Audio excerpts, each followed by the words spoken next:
Buhay ko'y baguhin mo, ituwid ang maling ginagawa ko. Di lamang sinasambit ng mga labi ko, dapat na sinasabuhay ko ito.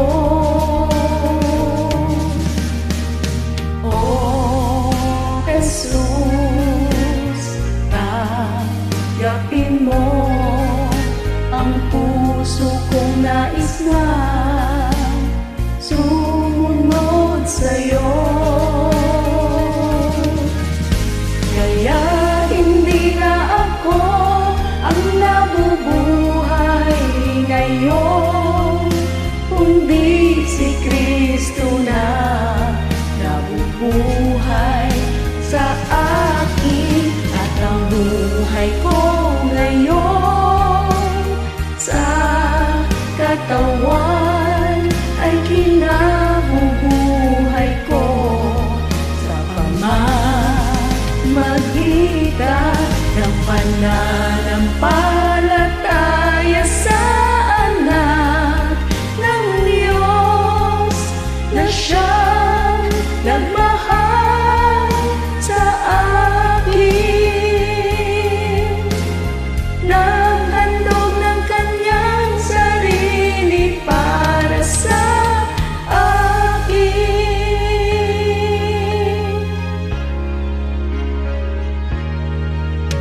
Isipan ko'y hawakan mo nang makaiwas sa mga tukso.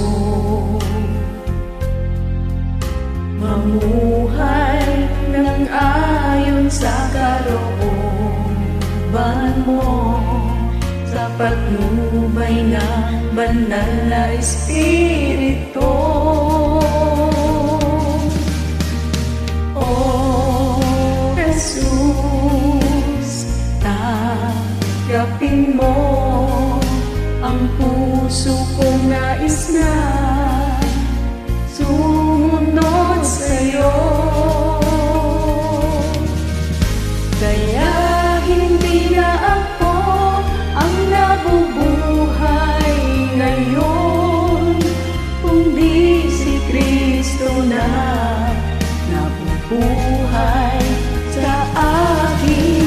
At ang buhay ko